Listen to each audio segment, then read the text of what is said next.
Mu lesson quote eyokuna tugenda kutunulira obulamu obutaggwaawo, ekibi n'okufa, gattako essuubira ebiseera eby'omu maaso. Okwagala kuleeta obwenkanya n'ekisa, ekibi kireeta kufa.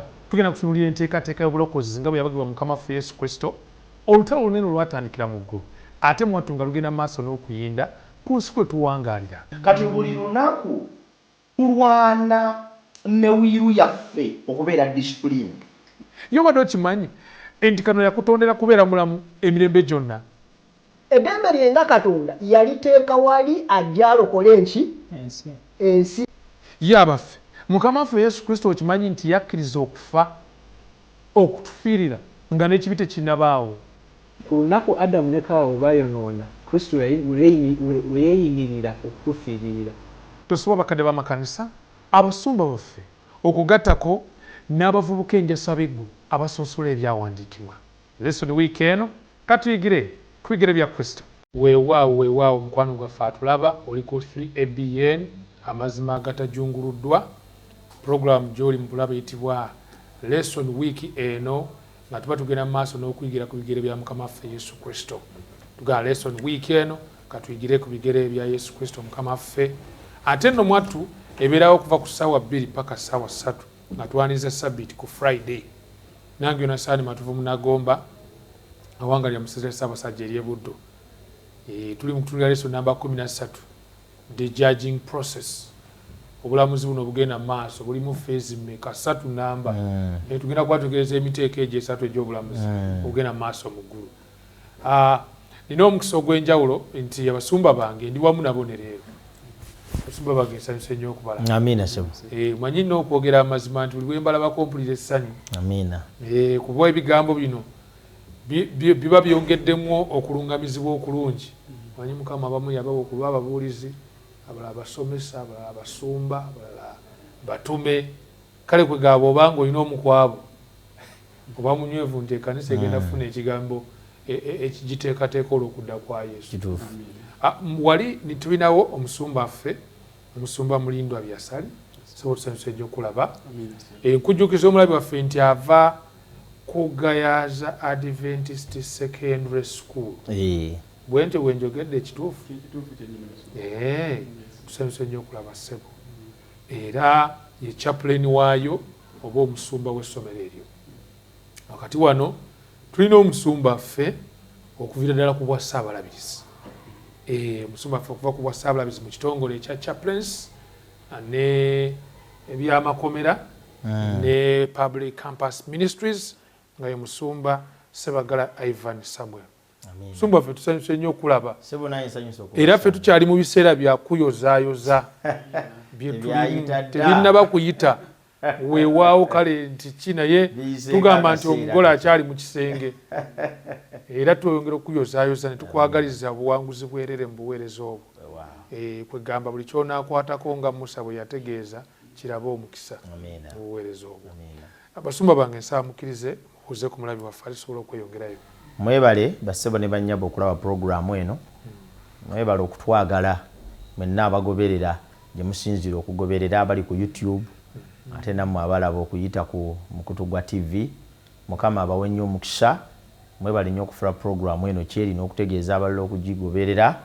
Tusaba ebigambo bino byongere okubazimba wamu naffe olw'okuwangula ensi eno tuke mu bwakabaka bwa Katonda. Musumba buuza ku mulabi waffe. Abalabi baffe abatulaba okuva mu bifo ebyenjawulo mu ggwanga lino ne wabweru waalyo, twagala okwebaza Mukama kubanga abakuumye. Twagala okwebaza Mukama kubanga abayisizza mu byonna. Mmanyi bulungi nti mulina bingi bye musobola okuweewaayo ng'obujulirwa ebyo Mukama by'abakoledde mu maka gammwe, mu baana bammwe, mu masomero eyo. Mukama yeebazibwe. Tusaba Mukama ngera tugenda mu kiseera kino ekyokuyiga okwongera okutegeera Bayibuli kikyegamba okuyita mu lesoni ya kwoteero. Ate tunatera okugalawo lesoni eno Mwoyo Omutukuvu azze atulungame muyo era ayogere gye tuli. Ate tubasaba nammwe mu followinge tuligere wamu oba Yesu Kristo Mukama waffe. Weewaawo. Omulabi waffe nno twagala okubaako amawulire amalungi ge twongera okwanjula gy'oli. Mbadde nfunye message wano ng'egamba nti yo TV 3ABN is now covering the whole country and can be accessed on GoTV, StarTimes, free-to-air decoders around the entire country. Try it out now on your TV. Kwegamba nkono gafali ku 3ABN twala okujjukiza nti gwe na TV yonga na StarTimes decoder oba GoTV oba buno kituyita free-to-air decoders. Okwetula Uganda yonna mikono gyange abali ekitengeesa abali ekiyimbwe n'abali egomba mwenna musobola bulungi okutufuna tuli around Uganda. Here is the abali esironko nena kapiripiriti bannange twalo bategeeza nti osobola bulungi okutufuna. It's a national TV. Mukama tumwebaza olw'ekkola eryo era ne twongera okuyozayoza mwenna abali abatambula naffe. So nga nammwe abali ku YouTube tubabuuzaako mikwano gyange omuli Visco linnya liri awo tandika ne V awo ne mukwano gwange namawejje tulina ne H hindi omutonzi waffe otukoze bulungi era bw'otuleese ate ne ku sabbiiti eno okwongera okuyiga ebyokuyiga gwe kwennyini byewayoleesa abantu okuyita mu lesson biruke ku bantu bonna ayi Mukama olw'okubateekateeka olw'ekiseera eky'omusango ekigenda okujja. Tukusaba nga tukwegera Katonda yogere gye tuli ffenna okuyita mu lesoni nga tutambula mu nsi muno bulijjo tujjukire nti waliwo ekiseera ekijja w'oliyimirira okusala omusango eri buli omu okusinziira ku ebyo byakoze ebirungi oba ebibi. Katonda waffe tukusaba nga tukwegaire okuyita mu lesoni eno teeketeeke ffenna ffe aboogera n'abatuwuliriza bonna tusobole okweteekateeka olw'obulokozi obugenda okujja. Bw'oli buzze Katonda waffe ffenna tubeere nga tusaanira tukulembere byonna Katonda waffe Mwoyo Omutukuvu atulungame mu byonna ate atuyigirize ffenna kubanga gye emirimu gye kuba Yesu Kristo Mukama waffe. Tuyaza nnyo omusumba waffe tuyaza olw'essaala eyo okusobola okuba nga tulungamizibwa mu bigambo bye tugenda okwetegereza gye tuvudde yonna bannange tubajjukiza nti kye tuliko kwe kulaba bwe tuyingira ensi empya. Nze nalabye dda olugendo tulutambudde twatandikira mu ggulu nga waliyo olutalo ate olutalo ne lusembera ne ku nsi kwegamba okufa ne tukulaba mu nsi ew'omuggose tuba tukyali awo ne twetegereza omuntu ono na biki ebidirira nga amaze okufa naye bwe twavaawo ne twetegereza essuubi ly'okuzuukira nti newankubadde kale waliwo okufa naye eriyo essuubi ly'okuzuukira. Abajjajjaffe mu ndagaano enkadde baalimanyako ate ne mu ndagaano empya lyaliwo nnyo so nga ne Yesu Kristo tumuyite omuyima waalyo w'essuubi eryo nti nga bwe yazuukira nange ndizuukira yonasaani singa nsanga ndi mufu naye waali nsanga nga nkyali mulamu bufuusibwa naye nga tetunnatuuka eyo yonna tulabye ku mpeera y'ababi geyeena n'ebiringa ebibutuze tubiraba waliwo process tukiyite ekiseera ekyokusengejja abayingira obulamu buli n'abatasaanidde kubuyingira bwe nandikiyise nti waliwo ekiseera ekyo ekyokwawula endiga mu mbuzi. Eŋŋano eno ennungi n'eŋŋano ey'omu nsiko waliwo ekiseera ekyo baabakiise the judging process oba ekiseera ekyokulamula. Niba folo okujjukira ndwagadde nnyo lwatukubidde toki mu kifaananyi ekyo bw'osoma mu kitabo eky'Abakolinso ebbaluwa ey'okubiri essula 5 olunyiri olw'ekkumi lugamba nti kubanga ffe ffenna kitugwanira okulabisibwa Kristo walisalira emisango buli muntu aweebwe bye yakola mu mubiri nga bwe yakola oba birungi oba bibi.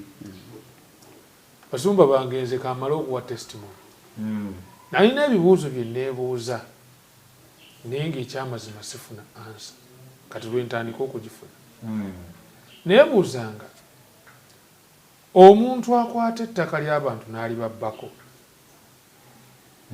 kuba gye ekiri linaagoberako ddala abantu ne babundabunda ddala ne basula mu bikutiyakutiya nebiki. Omuntu akwata obulwadde n'abukola n'abuteeka mu mpiso n'abukuba abantu n'awangala emyaka gyoba 8 teweeza omuntu yakola siriimu oba yakola siriimu assa abantu enkumuliitu abasukka n'obukadde 2 n'atuuka n'afa nze mpulira nga okufa kuno bw'atuuse n'afa nemuteeka mu keesi tekumaze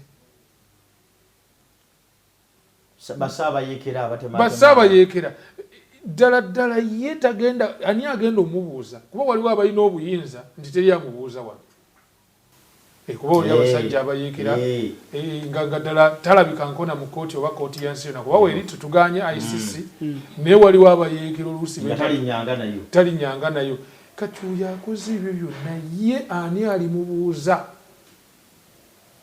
awo nafunidde omukisa nti ffenna tulirabisibwa Kristo walisalira omusango ffenna kitegeeza nti abakulu n'abato abeeru n'abaddugavu abagagga n'abaavu abakazi n'abasajja abaasoma n'abataasoma bonna balirabikako maaso ga Mukama wateeka okubaawo omusango wateeka okubaawo obwenkanya akamu kabonero akakakasa ekisooka tiriyo kintu kyonna ekigenda mu maaso mu nsi Katonda kyatalaba tuyinza okuba nga tubikwesa abantu bonna naye tuyinza bikweka mu maaso ga Katonda ekiseera ekyomusango kitukakasa titeriyo kintu kyonna ku nsi muntu kyakola ekigenda okugenda obugenzi nga tekifunye bwenkanya kati omala okutegeera ebyo ebibiri buli kintu kyonna Katonda akiraba naye ate buli kyalaba kiteeka okufuna obwenkanya bwakyo okulamulwa ekyo kiba kitegeeza nti kakati ffenna tulina okweteekerateekera omusango ogusembayo so omusango nina ogubeeramu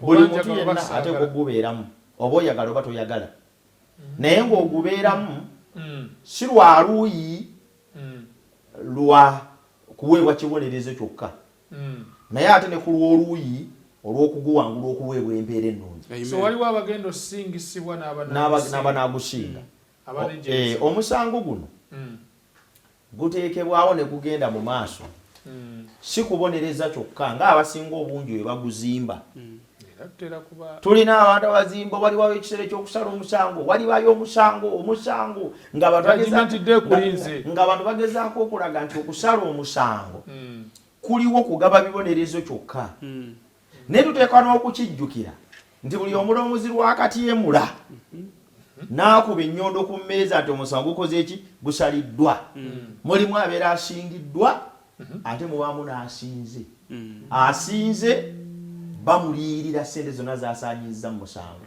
asinze bamuddiza ettaka lye asinze bamuwa privilege ezo zonna ez'obuwanguzi ate gwe basinze n'abonerezebwa kati omusango gulina sayidi bbiri teguli ku luuyi lumu oluuyi olumu omusango nnaku kukaaba buyinike kulumwa kunyigirizibwa naye ate oluuyi olulala ssanyu buwanguzi mirembe suubi olwekyo buli ffenna tuteeka okukimanya nti omusango gulina sayidi meka naye ekisinga okwewuunyisa kiri kimu nti buli muntu yenna ateeka okuguyingiramu buli eyafuna omukisa okubeera omulamu feezi zino zonna essatu waakiri buli muntu ateeka okubaako ne waagwa muzo kabalimu okubaawo yalowooza nti ye omusango agenda kuguwona oba agenda kugusimattuka oba n'awaayo enguzi abamu basabira n'okusaba kati essaala kati taata wange asomoke taata we gyali bamubuuza kati bamubuuza ebibuuzo mumulagirireko mumubbira ebibuuzo wali eddiini ezibbira abantu ebibuuzo bw'ofa ne basooka bakubbiramu ku bibuuzo bakubuuza bwe batoddamu bwotyo kitegedde bakubuuza bwe batoddamu bwotyo kitegedde kati n'ogenda ng'otegedde tiweefiira bwe nti nina ebingenda okuddamu eri kati ng'ovudde mu ebyo byonna ebigezaako okumatiza omuntu wano nti omusango ajja gujabulajabula agubuuke wali omusango ogusembayo nga buli kikola kyakutunuulirwa ate nga kiri mu ndabirwamu y'amateeka ga Katonda bulamuzi obw'obwenkanya ekiri mukama ffe tumwebaza olwekyo kwegamba tugenda kuba twetegereza ekifaananyi ekyo kifune bulungi nnyo nti ekiseera kya mirundi 3 waliwo ekiseera ekigenda mu maaso essaawa eno wabawo ekiseera ekigenda ogenda mu maaso mu kiseera eky'emyaka 1000 n'ekiseera ekigenda obaawo ng'emyaka 1000 giweddeko so ebitundu ebyo tugenda byetegereza munda obirabe bulungi nnyo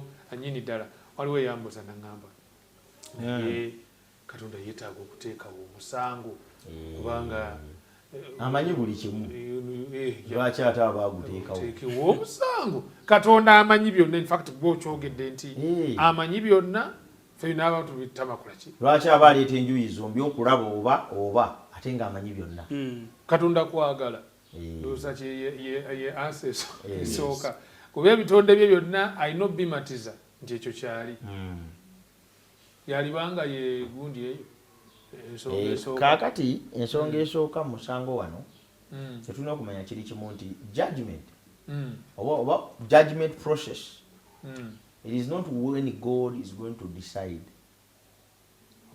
omusango teguteekebwawo katonda kusalawo ani mutuufu ani mukyamu mpulira abantu awo nyonyolawo naye omusango guteekebwawo God to finalize our choice and make us get our destiny.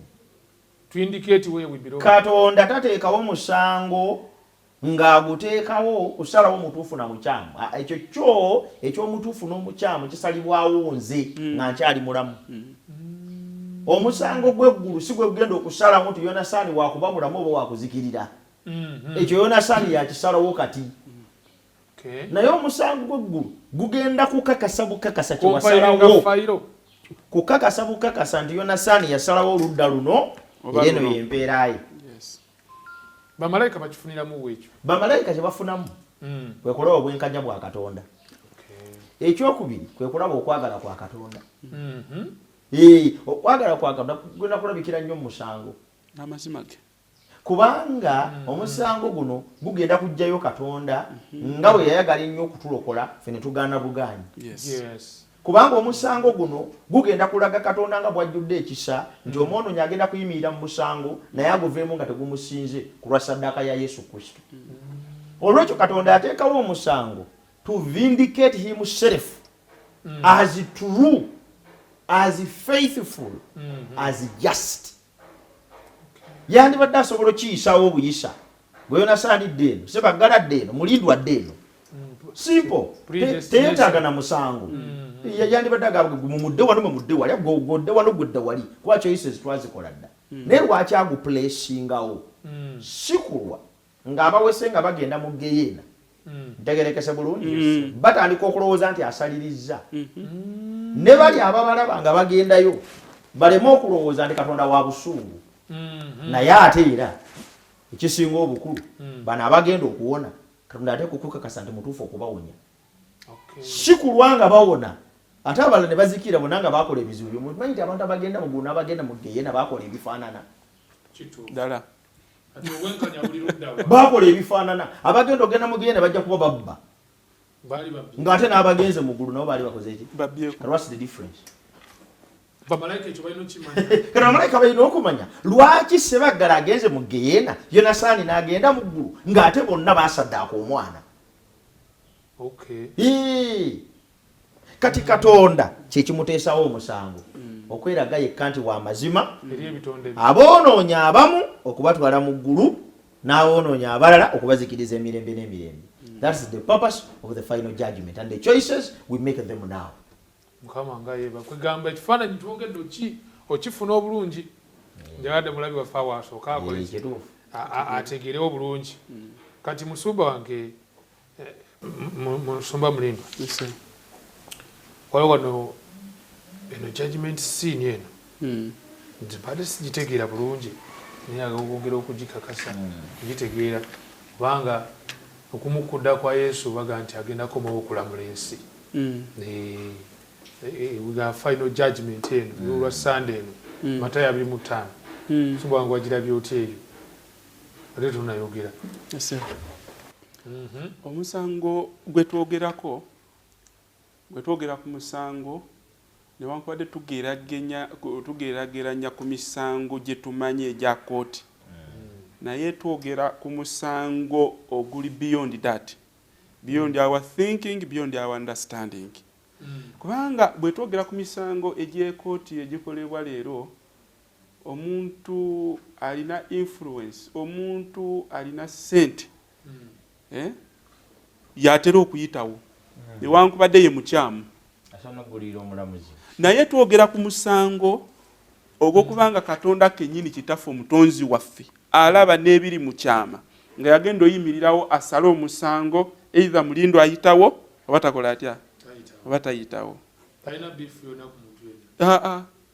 ate nga mutuufu manyi waliwo abagamba ebyo propaganda w'abantu kati mbiwakane naye bayibuli esomesa bulungi era eyigiriza okujjako abantu obutagala kutegeera na kukiza bayibuli kyegamba omusango gye guli Yesu akomawo okuwa buli omu ng'empeera ye bwe yakola etya nga bwe eri oba ebikolwa bye nga wali agambye ebikolwa bye eby'omubiri n'olwekyo omusango gujja omusango weeguli naye gwe guno gwenoonya guno okugamba nti Kristo wajjira nayawula endiga mu mbuzi ng'akomyewo ogwo nga tetunagenda mu gini emirala esatu anti kakati Yesu Kristo omanyi buli musango gubeerako balooya abawolereza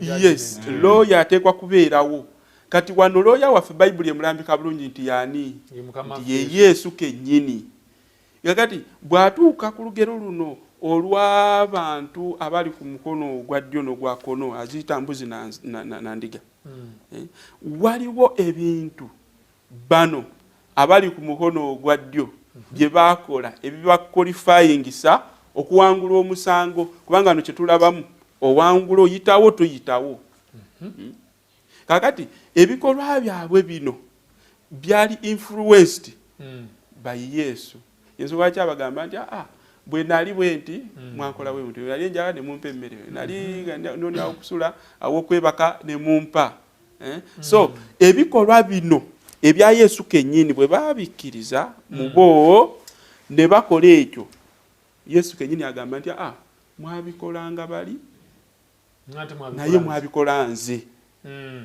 kitegeeza nze nga mulindwa kyenina okukola n'ampuliriza ali eyo kwe kwewaayo eri ono omuwolereza Yesu Kristo oba gwe twandiyise looya waffe mu maaso gani mu maaso ga Katonda kubanga yategeera nekyayo omusango guno okutusingako teri muntu asobola kwewolereza kubanga ekisooka oba okankana wena oba otidde tokyali mu mbeera zo ng'olaba ebintu bikufudde upside down tokyategeera so wateekwa kubeerawo omuntu ali neutral ategeera amateeka n'omusango okuyimirirawo okuwolereza olyoka oyitewo kati oyo yaani ye mukama waffe Yesu era ssebo buli omu yandibadde amwetwalira buli omuntu ategeera kye tuyita omusango yandibadde amwetwalira namubeera kumpi amweyimirirewo ate omanyi ensi naawe yatutuusa ku levo balooya babbeeyi ssebo babbeeyi naye twogera ku Yesu atakusaba mutango gwonna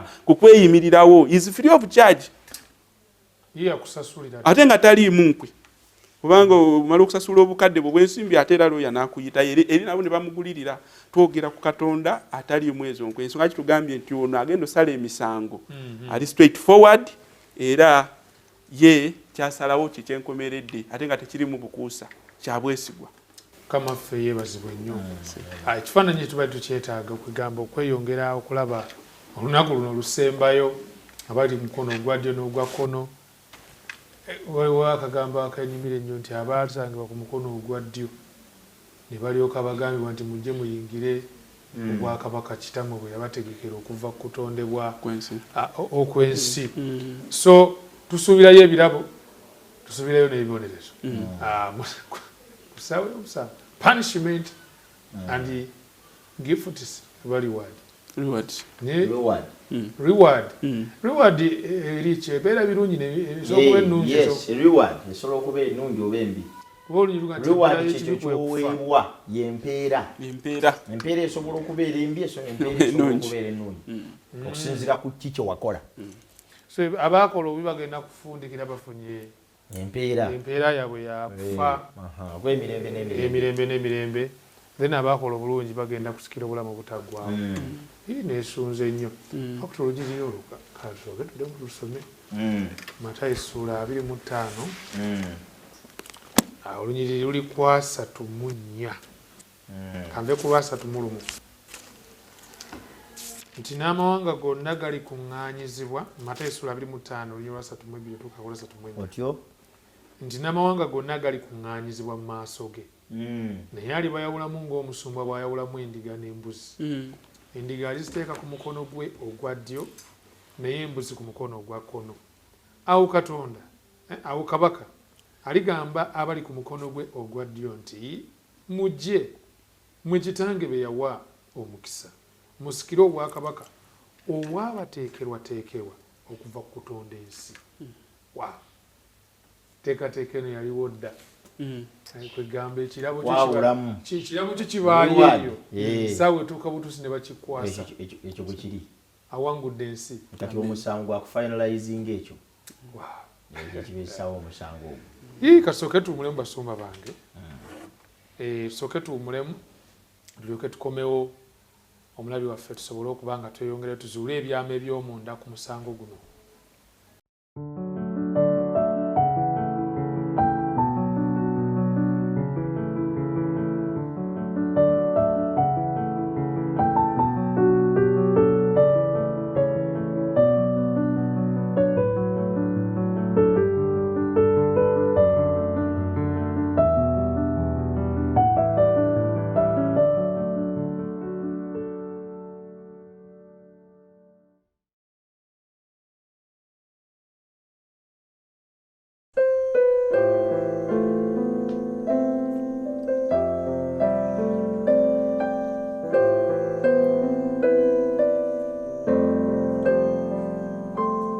Okuyimba kitundu mu kusinza mu mpya ez'omugulu. Bwe tutyo tusaanye okufaayo okusinza kwaffe okufaananya n'okwo okweggulu. Mu program Yimba Nange nkuleetera choirs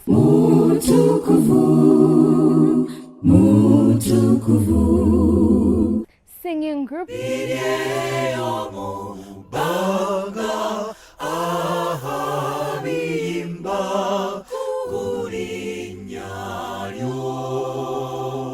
abayimbisa kinoomu n'abakubi b'ebivuga nga batendereza Katonda mu nnyimba ezisitula ebirowoozo byaffe eri omutonzi. Tosobwa program Yimba Nange wano ku 3 ABN buli Saturday okuva ku ssaawa 2 okutuusa ku ssaawa 3.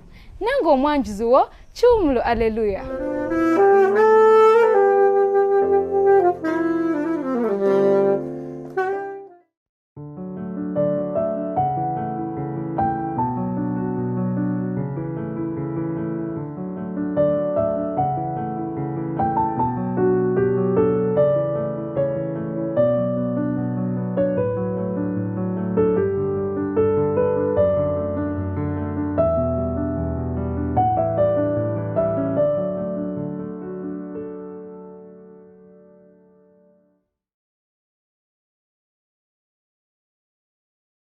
Tukulisaayo nnyo mukwano gwaffe mu kuwumulamu ate ndongera okukwaniriza mu program lesson week eno gwe yakatwegattako naye mukwano tukubuuzaako ate ntukwaniriza bali ku YouTube naye mukwano gwange ali mu ddiiro lyo atufuna obulungi nga twetegereza ekiseera kino eky'omusango oba ekyokulamula ekiseera ky'obulamu judging process. Tumaze okulengera gye biggweera yonna etwalaba gye bitandikira tulyoke tugenda ate era gye biggweera. Akatabo akatunyumira ng'enjo bakayitanga kiri mutu bakawandiika sitayiro bagiyita kadda nnyuma. Omusajja bwe yali atandikira gye birina okuggweera n'alyoka akuzza gye byava ne muwunzikira eri kuba mwatuuka mutano we mwatandika. Kati bwe tuli tutandise ne pre-advent judgment oba okusala omusango okubaawo nga Yesu tannalabika. Kugamba okuliwo essaawa ze pre-advent judgment tutandise investigative judgment. Omusango ogusala guli gumu naye gulimu emitendera 3. Yes. Era emitendera egyo nga gisinziira ku budde. Omutendera ogusooka gwe guliwo nga Yesu tannaba kudda. Gwe guno gwe twogera ku kituyita pre-advent judgment. Omutendera ogwokubiri gwe gw'emyaka 1000 ng'abatukuvu bali mu ggulu ng'ababi bonna bafudde era basigadde mu ntaana zaabwe. Kati then omutendera ogwokusatu ogusembayo gwe gw'okuwa ababi empeera yaabwe nga nawo bekakasiriza. Bwe tusoma mu kitabo kyakubikkulirwa tulaba okuzuukira kwa mirundi 2. Tulaba okuzuukira okusooka n'okuzuukira okwokubiri. Okuzuukira okusooka kwe kw'abatuukirivu okutwalibwa mu ggulu. Okuzuukira okwokubiri kwe kw'ababi okwokebwa n'okusaanyizibwawo emirembe n'emirembe. Yes. Bw'otunuulira okuzuukira kwombi kukulaga mpeera, kukulaga reward. Naye ng'empeera tennaba kuweebwa, omusango guteekwa okusooka. Olw'okuba nti okudda kwa Yesu Kristo kwe kugenda okubeerako empeera zino, kuteekwa okutuuka ng'omusango gwaggwa. Olwo buli muntu agabane ku mpeera ye nga tewaliwo kibuuzo. Kati kyekibeesezaawo pre-advent judgment. Okay. Kyekireetera okuba nti omusango gusalibwa kati nga Yesu tannaba kudda. Kubanga Yesu bwadda adda n'ampeera, tadda ate kusala musango. Adda n'ampeera. Omusango gwagenda okusala ng'akomyewo yefeeza ey'okusatu gye tuyita executive. Yetujja kiraba mu maaso awo. Ogwo gubaawo oluvannyuma lwa myaka 10. Oluvannyuma lwa myaka 10. Bayibuli egamba nti nzira okusala omusango. Naye okusala omusango kujja kuba kwakugjawo babi. Naye omusango gwe ogwa Katonda olwaleero waliwo omusango ogugenda mu maaso. Obunnabbi butulaga nti emyaka 23 Daniel gye yagambibwa. Oluvannyuma lw'omyaka 23 awatukuvu wagenda kulongoosebwa. Awatukuvu awaali woogerwako we watukuvu aw'omu ggulu, saawa okunsi, kubanga aw'okunsi waali waggwawo dda era nga tewakyaliwo era nga waakoma. Awatukuvu aw'omu ggulu yeekaalu Katonda gye yasimba, so omuntu nga Yesu Kristo yaweerezaayo nga Ssaabakabona, so si bakabona baffe ab'okunsi, ng'omusaayi gwe gwennyini gwe yagenda nagwo okuweereza eyo, so ogw'endiga n'embuzi yeekaalu eyo gwe gugirongoosa. Awawe ekibuuzo n'omusumba. Kibuuze. Kati awatukuvu aw'omu ggulu awatukuvu era nga watukuvu kati olongoosaayo ki? Kaakati okulongoosebwa kw'awatukuvu nti ebbanga lyonna lye tumalire nga twenenya ebibi n'okubikaabirira tulina bwe tubisindikako. Ffe gye tutamanya abeenenya kati nti waliwo omuntu eyeetikka omugugu gw'ekibi kyaffe. Ffe bwe tugwetikkula tetumanyi we gulaga, naye tugwetikkula ne tugutikka Kristo. Buli weetikkula omugugu gw'ekibi nga weenenya n'ogutikka Yesu Kristo, olw'oddugaza awatukuvu kubanga ye Ssaabakabona. Mu bufunze eggulu liriko omusango. Nga n'omusango ogusinga obunene kwe kuba nti eggulu likkiriza Yonasaani asonyiyibwe ebibi bye. Eggulu likkiriza Yonasaani eyabba, natta, n'akola biki? Byonna bimunaazibweko. Kale ekibuuzo kibuuza ebintu ebyo byonna bimala okukunaazibwako ebiyita justification, declaration nti you are righteous. Ebyo byonna ebikuvuddeko olangirwa nti oli mu lubo lw'abatuukirivu olw'omusaayi gwa Yesu Kristo. Badeni y'ekibi kyo yetula ku Yesu. Ate nga yali mu watukuvu. Kati badeni y'ekibi kyo bwetuuka ku Yesu kitegeeza nti awatukuvu aw'omu ggulu waddugazibwa ebibi by'abantu bonna ababyenenya mu mazima. Likodi eyo okugisiimuula ey'ebibi byange n'ebibyo esiimuulwa musaayi gwa Yesu. Kati okusiimuula okwo kuyita okulongoosa ewatukuvu aw'omu ggulu. Kutandika ddi? Kakati emyaka 23 gyatandika mu 457 BC. Daniel bw'atyo bw'asomesa mu ssula ey'omwenda kasookedde ng'ekiragiro kiyita okuzzaawo Yerusaalemi. Walibaawo. Kakati okuva mu mwaka gwa 457 bw'ogattako emyaka 1844 bw'ogattako emyaka 23 otuuka mu mwaka gwa 1843. Bw'ogattako 23 otuuka mu 1843. Naye jjukira tulina omwaka gwe tutabala ku namba line. Tetulinayo zero ya. Tulinayo zero ya ku namba line. Bw'ova ku AD1 bw'ova ku BC ogenda ku AD gumu. Kakitegeeza omwaka zero teguliiwo. Ate nga gwali. Kati omwaka zero gw'ogujjawo kubanga tebaabalako zero. Tituli mwaka gwa zero. Baali mu BC1 bweyagwa ne batandika AD gumu. Kati namba line nepushinga okuva ku 43 okutuuka ku 44.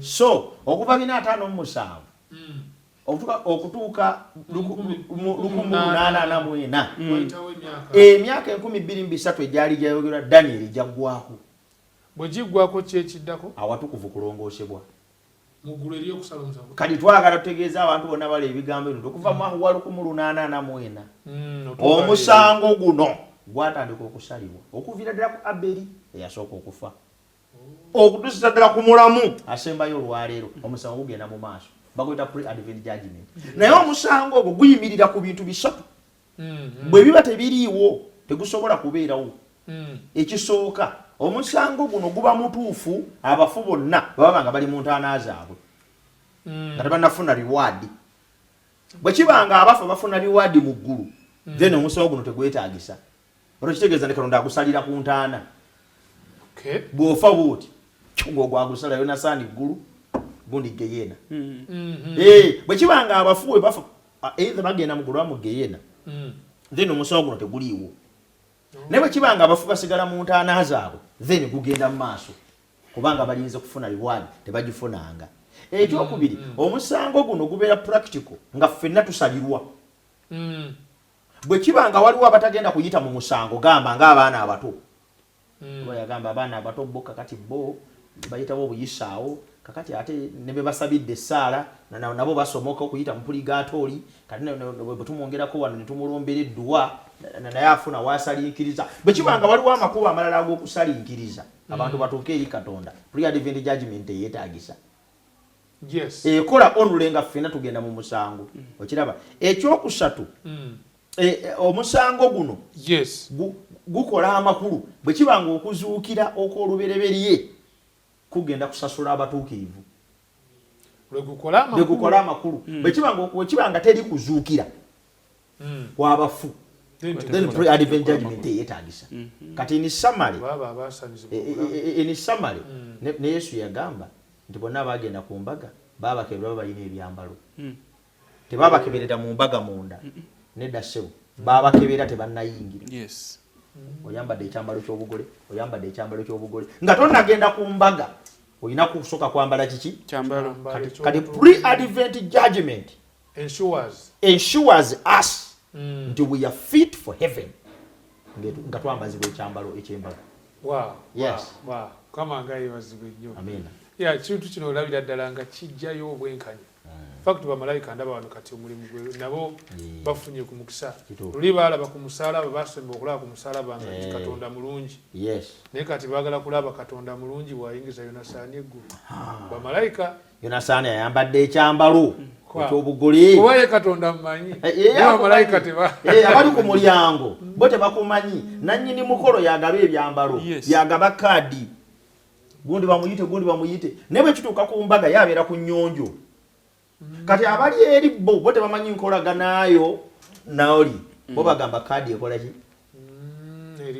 kakati Katonda kyava atugabira kaadi mu pre-advent judgment sikulwa kati sebo ovaawa kati musango guno atugabira kigenda maaso sawa sebo kati nyongera otegera lwaki Yesu agamba nti mutunule waggulu tutunudde nnyo ku nsi naye ebintu bigenda mu maaso muggulu abamu tetumanyi nti right now esaawa eno bigenda mu maaso tutya gye kiggwera olwo Kristo n'alyoka akomawo so mutuufu bannange esaawa eno gye tulimu tweteeketeeke si kulwanga Mukama waffe ekiseera kino kiggalwawo nga tonnaba kusaanyizibwa kuba waliwo be boogerako nti abawala bano baali 10 abataano ne bayingira embaga ey'obugole kuba baali beeteeseteese abagezi bali ne batandika okusatira nga banoonya amafuta bagenda okujjukira nti ekintu kyetaagisa nga tebakyakkiza waliwo neyajja nga talina kyambalo ebifaananyi ebyo byonna byongera tuyamba waliwo neyajja nga talina kyambalo ga nti gwe ate ekikyo kiriwa ate kakati nange anti kakati era nange aleeta propaganda ati asebo nedda bino si byakwogera bwogezi kati ate ekifaananyi kyenfunye ekirala tugenda mu ggulu tuyingidde eggulu emyaka 10 kati naye nfunye ku mukisa oguyingira kati mu ggulu musumba ffe mulindwe twala tuyambako tegeera waliwo ekiseera ekyo ekyomusango naye ate nga guno gwe ogenda mu maaso mu ggulu nga naffe gyetuli kino ekisoose tetubaddeeyo naye ku luno gyetuli abatukuvu Suba ffe yongera okuttanyamu ku nsonga eyo. Ebintu ebyobulokozi bya process si bintu ebiri awo bitalina mulamwa ebiri disorganized bya bulokozi step by step. Wano Bayibuli erambika nti bwe tunaaba tumaze ng'omusango ogwo nga musumba wabadde annyonnyola gumaze ogenda mu maaso Yesu akomawo era ng'amaze okukomawo abatukuvu nga bamaze otwalibwa mu ggulu abafu abaali ku nsinga balamu ng'ebonyoobonyo bino bimaze okubatuukako nga Bayibuli bweyogera nga bonna bamaze okusaanawo Bayibuli egamba bali babusaku ku nsi ate nga ne bali abafu tebaazuukira abafu already bafa nga naye tebafiidde mu Kristo bo tebagenda zuukira nga basigaddeyo kati bano bwe bamala okusitulibwa okutwalibwa mu bbanga n'abatuukirivu abalamu nabo ne basitulwamu nabo nga tugenze mu ggulu tugenda kumalayo emyaka 1000 emyaka 1000 gino nga gyakulambuula ggulu kubeera wamu ne Mukama waffe Yesu Kristo kusanyuka mu bulamu obulungi nga tunazaako ennaku gye tuyiseemu naye nga tuli eyo okusala omusango kuno wano wenzija kati okusala omusango mu myaka 1000 awo bwengenda okwebuuliza nti niye naye musumba wange Yonasaani nga talabikako mu ggulu wano twali wano tukola lesoni nga talabikako Katonda nga toli mwenkanya Katonda nga toli mwenkanya basumba bafa bakola omulimu gundi yakola bwati abasajja abazimba ekkanisa abasajja abazimba kino na kino nga tetubalabako abamu kubanga Katonda mwenkanya tayagala kuleka muntu yenna ng'abuusabuusa era nga takkiriza kyava akuleetera kati omusumba mulindwa mu bujjuvu nti life ya musumba mulindwa yino yino yonna kakati n'olyoka olaba omusajja we yavanga ku radio okubulira enjiri ate nadamina ebyemivuyo ate n'alya enguzi ate yalina omukyala ate n'agenda ng'alinayo n'omukyala omulala ku mabbali awo ntegere nti musumba mulindwa yali bw'ati ensonga lwaki teyatuuka ate gundi kakati ate mu ggulu osangeyo bw'otasuubira twali twogera tulowooza ku basajja osanga omusajja Bin Laden yali yatudde kumpi wali ne Yesu Bin Laden ate akimye kyeru nga Katonda ye si mwenkanya nga Katonda si mwenkanya nga tukyalooza ku basumba abatagenze ate omusajja ono gwe tubadde tumanyi ng'omukafiiri ate ali mu ggulu naye akuleetere rekodi ye musumba kyagamba nti omusango gugenda muki mu maaso akuleetere legacy ye ugenda okulaba nga omusajja yafuna chance ojukira omusajja ku musalaba omusajja wokubiri ku musalaba omubbi atagenda ku mukanisa tawaddeko kitundu kya 10 talabideko naye rekodi ye Bayibuli emwogerako ng'omusajja omusi omutemu ng'egye emirimu gye naye at the other last hour n'alokolebwa kakati abasajja ng'abo era obulokozi wano bwe bugira okubeera nga ffe tetumanyi we cannot judge anyone Katonda yeka yamanyi kubanga n'omuntu omubi ennyo ekyenkanidde awo at the last hour can be saved Yesu wakise ekyenkanidde awo n'olwekyo bwe tunaamala okusala egyo emisango tukakaza ni gundi tali olwansonga eno gundi gyali lwansonga eno mu myaka egyo 1000 nga wetukolera ekyo tulira mulamu naye awo kyetuva tugamba nti eri mu butuufu Katonda waffe emisango gyo gyaki wenafunya n'omukisa ogudibwamu ekibuuzo kino bakitubuuzizza nnyo nti naye kati sitaani bwe yeenenya Katonda tamusonyiwa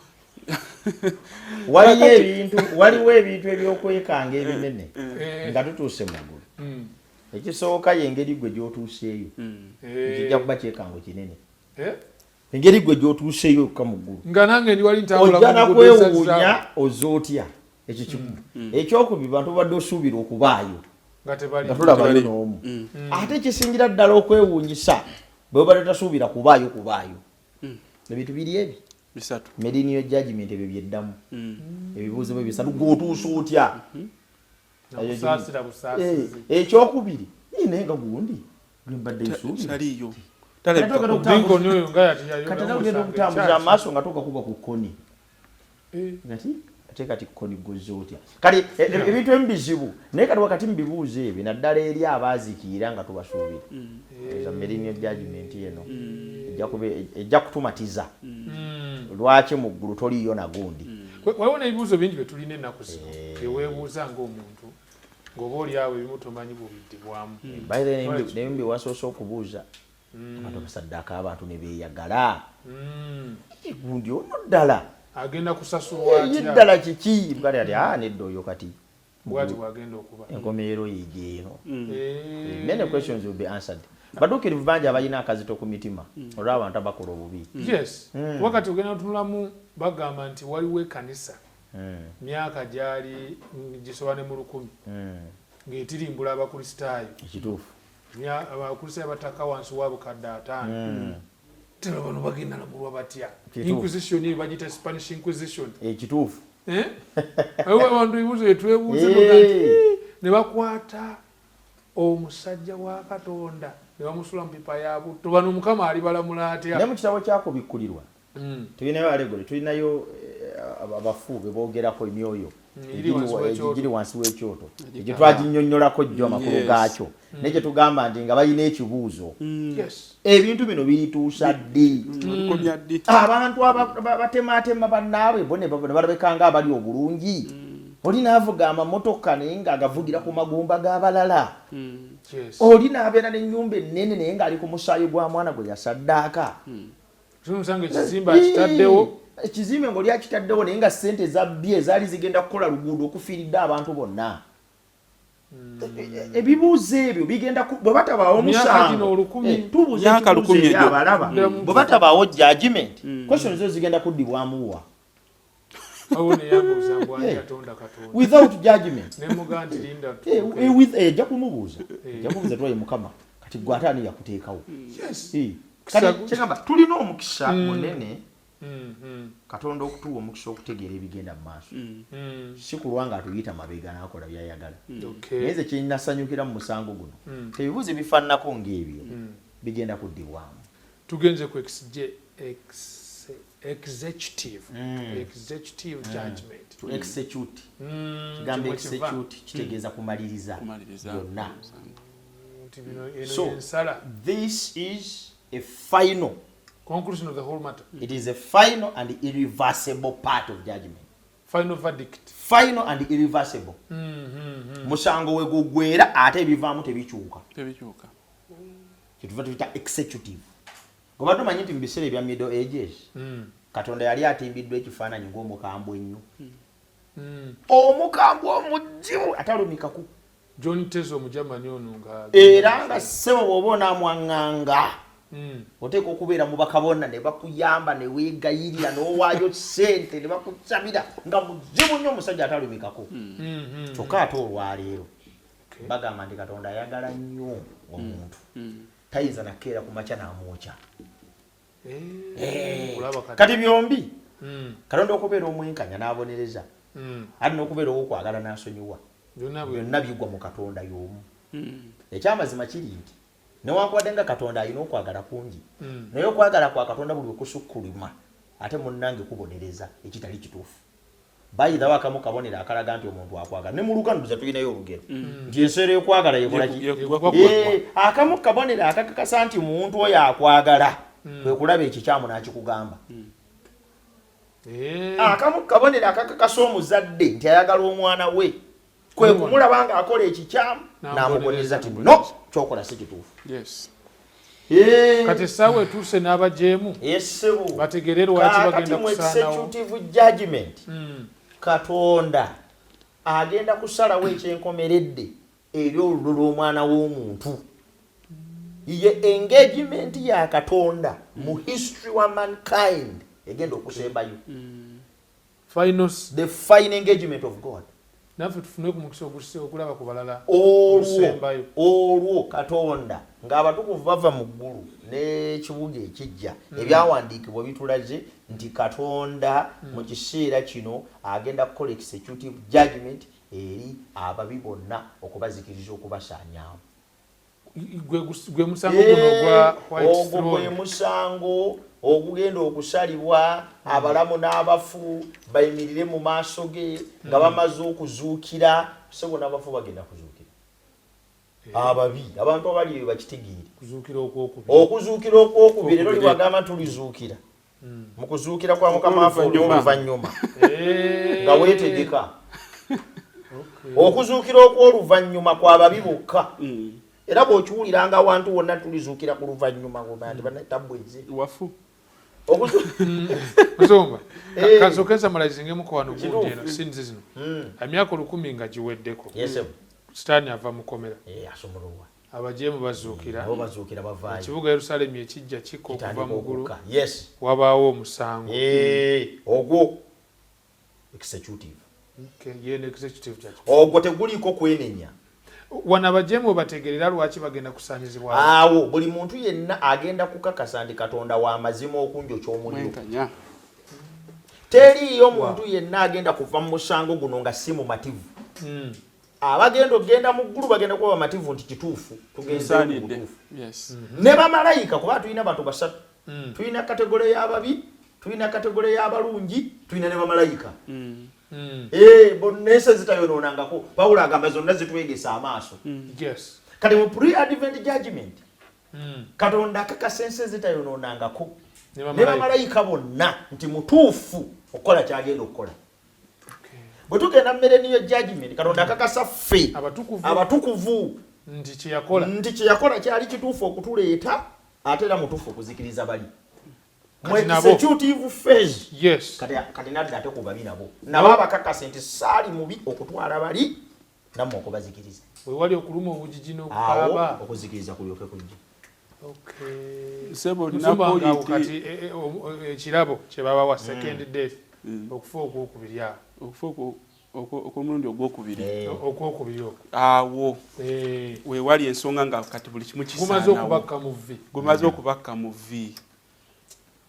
Bayibuli egamba aboonoonyi bano nga gumaze okubakka mu vi ate okumanya sitaani muzibu ajja ate abagamba no Katonda awolonga ekibuga Yerusalemu kijja abagamba Katonda si mwenkanya mujje tukole tutya mujje tulwane. Bayibuli egamba awo balyoke bakwate ojjukira eri mu kubikulira agamba nti omukyalo n'omwenzi yaleetera mwanga gonna okunywa ku mwenge obusungu bwani bwa Katonda abasajja abagagga abasajja abeefuzi ab'amaanyi abasajja abaana bizinesi ab'amaanyi bonna kati bali muno abasajja abalwana entalo bonna bali muno naye kankubuulire nti ate nabagenda okugenda mu ggulu ate mulimu ne kategori zino so it is upon your choice. Naye ekiseera kituuse bonna Sitaani abalimbalimba nti kakati mwenna twolekeze buli ab'ebikompola abaki kakati Bayibuli egamba olwawo nga abantu bonna bali mu kunyigirizibwa n'ekibuga Yerusalemu nga kikka kijja kiringa omugole ayeeteddwa ayongereddwa bba abantu bali muli bonna. Bayibuli egamba awo abatukuvu abali mu kibuga balyoke batunule wansi wano kubanga ekibuga kyandabirwamu kyonna kimasamasa balyoke balaba abantu baabwe nga bonna bali mu kwenyiganyiga ng'embeera mbi awo abantu ba Mukama bakaba amaziga mutaata wange wuli mwali mukyala wange omwami wange abaagaana okukola ng'ekigambo kyakonda bwe kiri. Bayibuli egamba nti awo Yesu n'alyoka abasangula amagi era immediately kati omuliro gulyoke gujje. This is the finalizing of everything. Okufa okwokubiri tovaayo tekuli mu kuzuukira olwo byonna kati nga biwedde tewali chance ndala yakulokolebwa naye nga chance weeri kati saawa zino omuntu yenna ng'asobola okusalawo ensoma obubaka obwo bannayo obubaka buno bukulu okutuusaako gwatulaba. Bayibuli egamba nti ne balinnya ku bugazi bw'ensi ne bazingiza oluseesera olw'abatukuvu n'ekibuga ekyagalwa. Omuliro ne gukka okuva mu ggulu ne gubookya.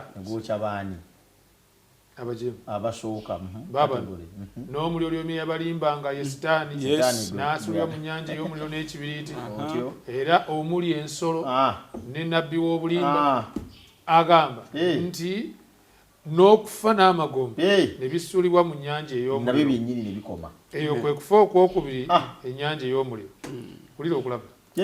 Era omuntu yenna ataalabika ng'awandiikiddwa mu kitabo eky'obulamu awo n'asuulibwa mu nnyanja awo mu kitabo ekyobulamu. Sebo Musumba, wuliriza ekigambo kino njagala kisoma kyonna.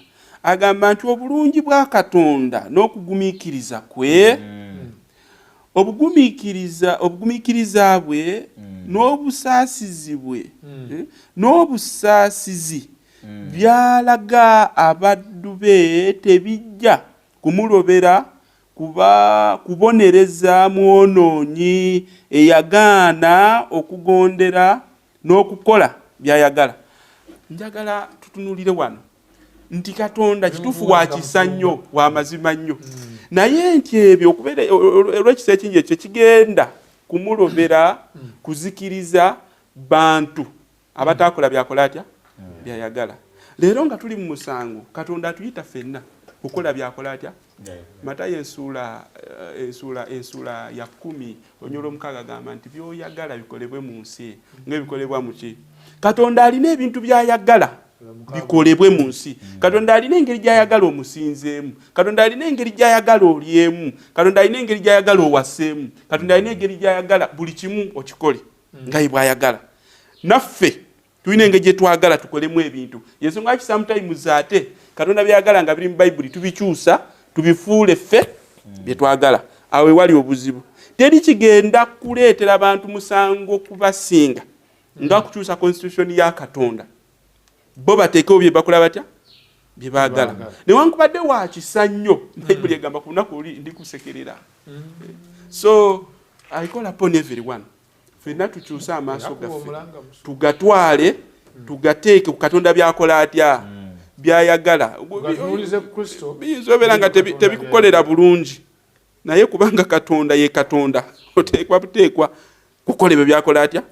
Otherwise the repercussion kye kino kyova okusoma ekisembayo nnyanja ya muliro.